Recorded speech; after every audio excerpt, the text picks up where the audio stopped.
Las Vegas, 1972. The Golden Nugget Casino stood under desert heat like a temple built for those who believed in certainty. Inside, the air was cold and artificial. The carpet swallowed sound. Light came from chandeliers designed to make time disappear. People moved through that space believing they controlled outcomes. Believing size determined survival. Believing the house always won. At the main entrance, between the revolving doors and the floor, stood a man named Vincent Briggs. 6'4". 300 pounds. Former college linebacker turned professional obstacle.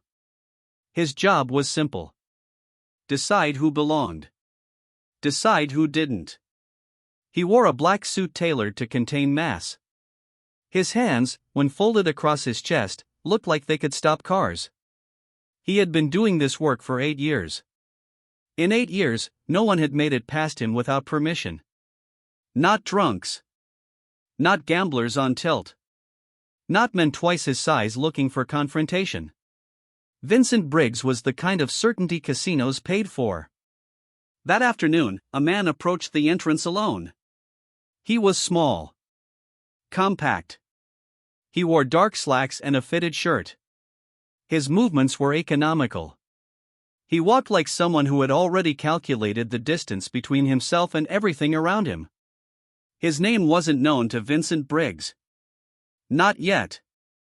But the people behind him, the ones who had driven him there, they knew. They had been trying to convince him to come to Las Vegas for months. He didn't like casinos.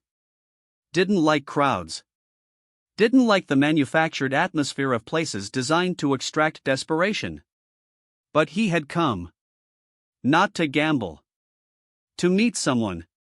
A actor. Someone he respected.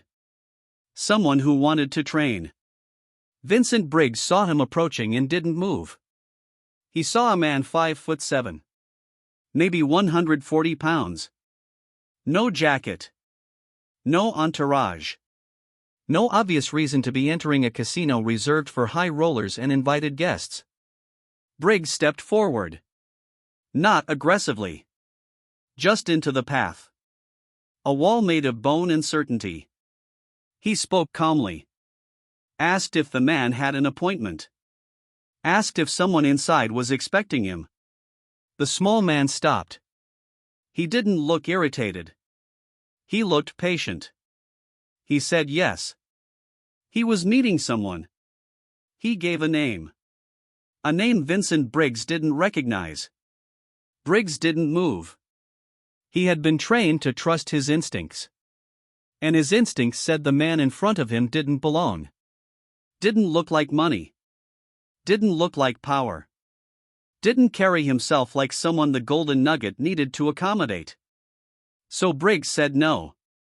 Said he couldn't let him through without confirmation. Said he could wait outside while Briggs checked. It wasn't personal. It was procedure. It was the job. And in 8 years, procedure had never failed him. The small man didn't argue. He didn't raise his voice. He simply asked a question. He asked Vincent Briggs if he believed size determined outcome. Briggs didn't understand the question at first. Didn't understand why it was being asked.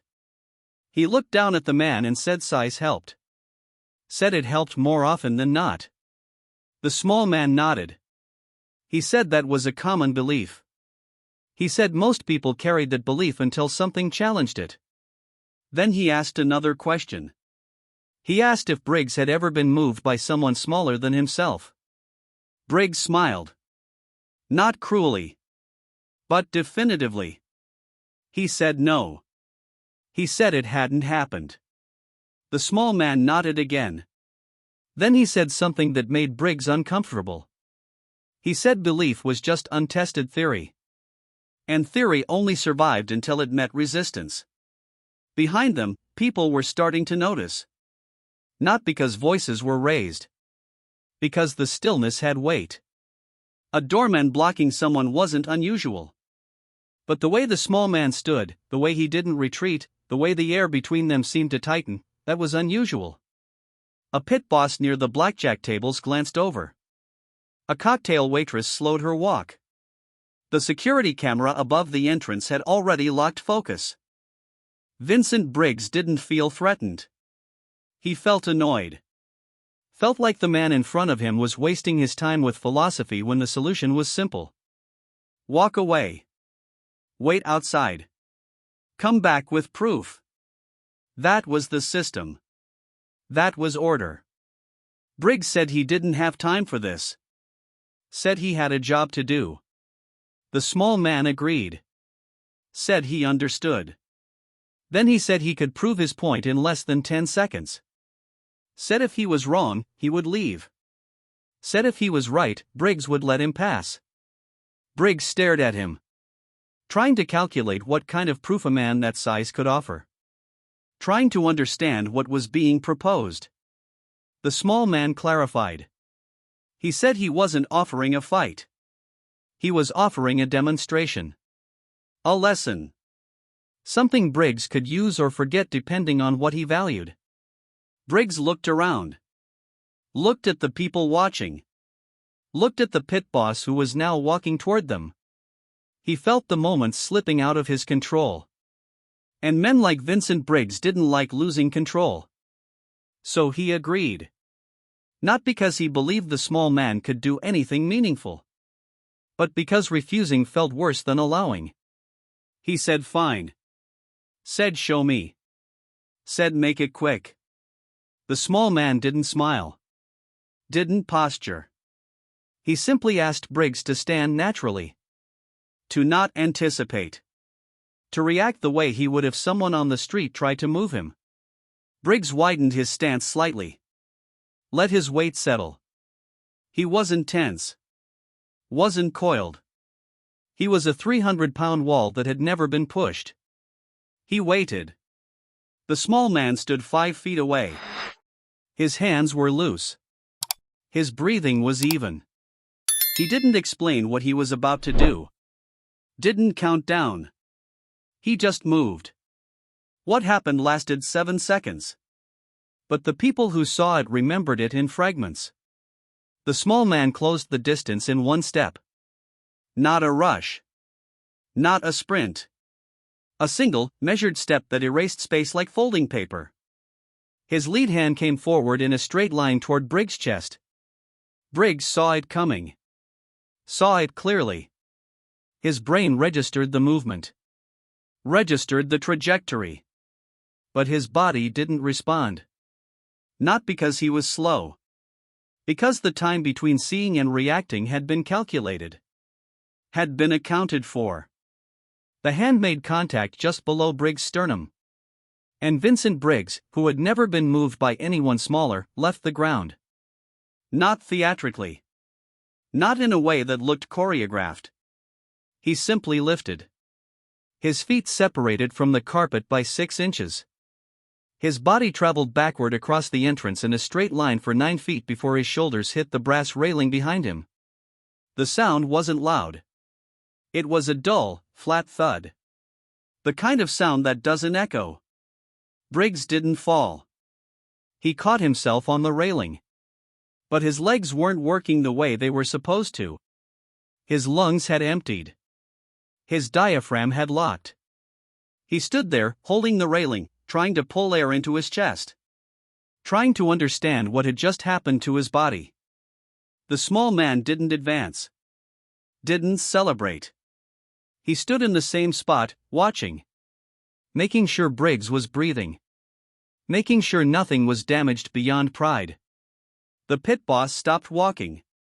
The cocktail waitress froze. The security camera captured everything. And for 7 full seconds, the entrance to the Golden Nugget Casino was completely silent.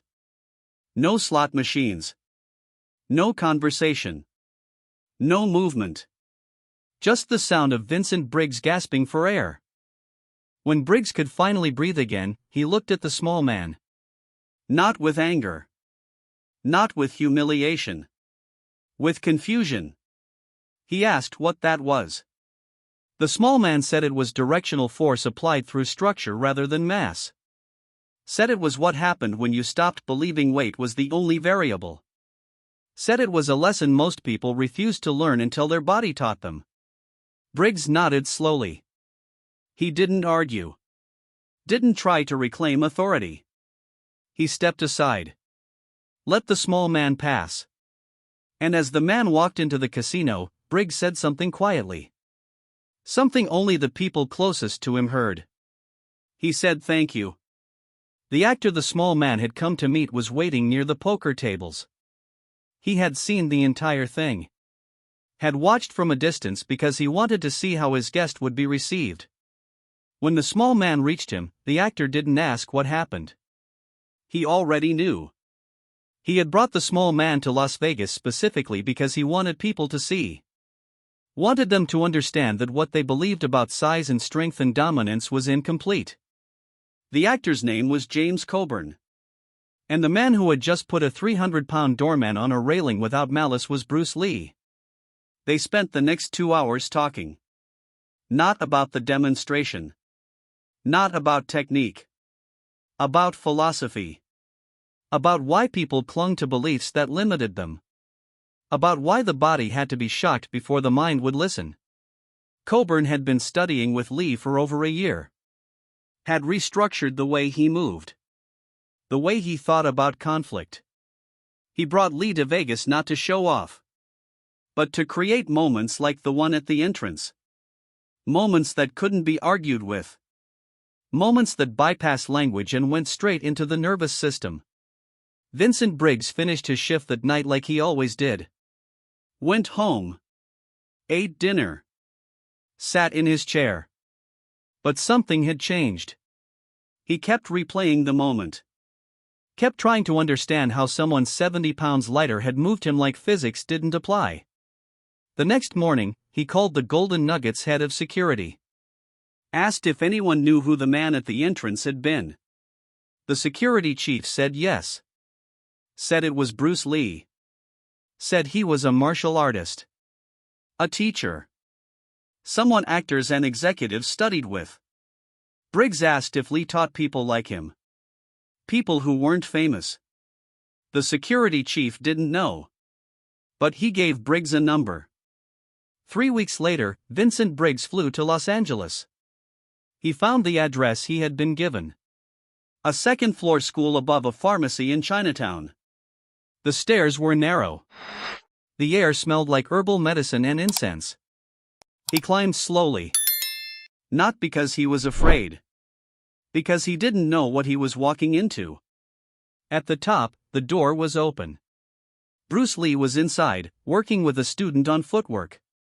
He looked up when Briggs entered.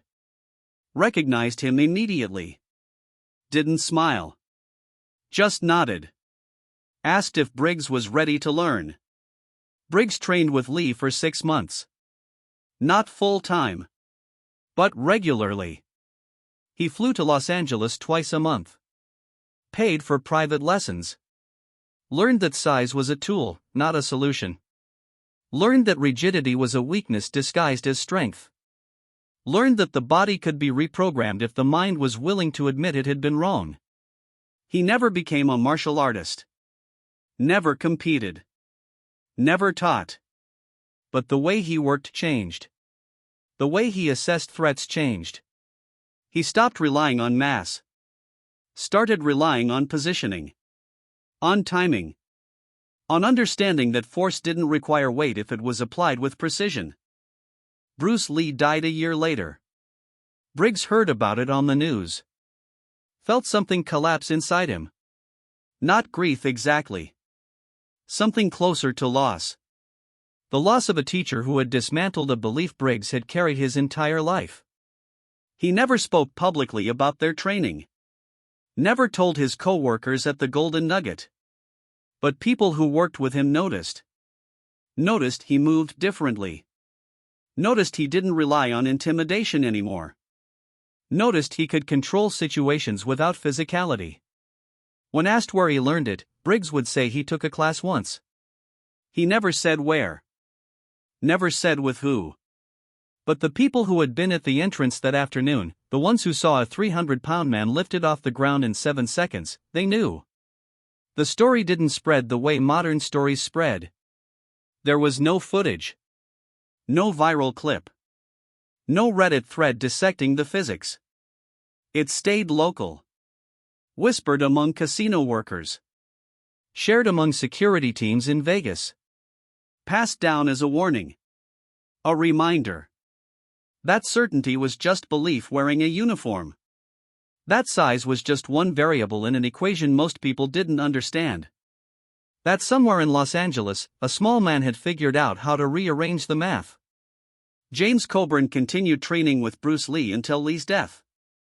He spoke about him in interviews decades later. Called him one of the most intelligent people he had ever known. Said Lee didn't teach fighting. He taught thinking. He taught how to dismantle assumptions. How to see the world as it was, not as you needed it to be. Coburn said the moment at the Golden Nugget wasn't about humiliation. It was about education.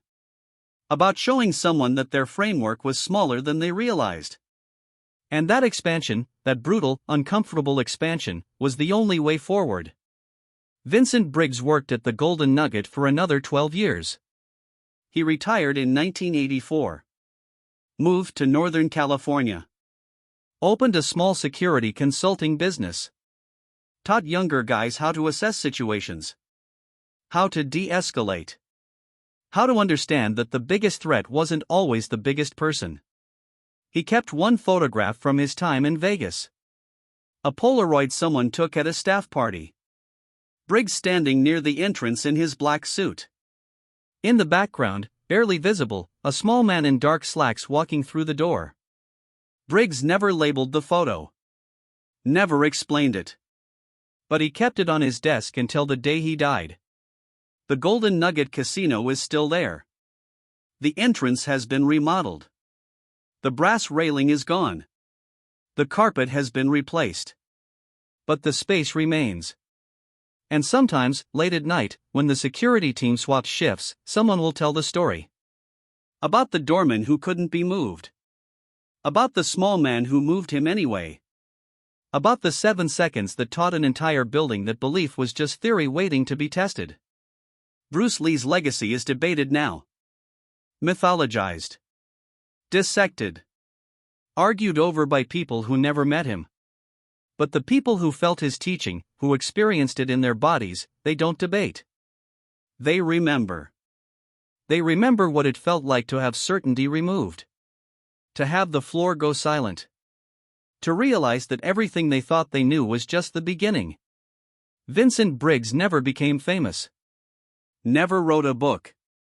Never gave an interview. But in the last letter he wrote before he died, sent to James Coburn, he said something simple. He said he was grateful. Grateful that someone had cared enough to prove him wrong. Grateful that 7 seconds in a Las Vegas casino had taught him more than 8 years of certainty ever could. Grateful that he had been forced to learn what most people spend their entire lives avoiding. That you are only as strong as your willingness to be moved.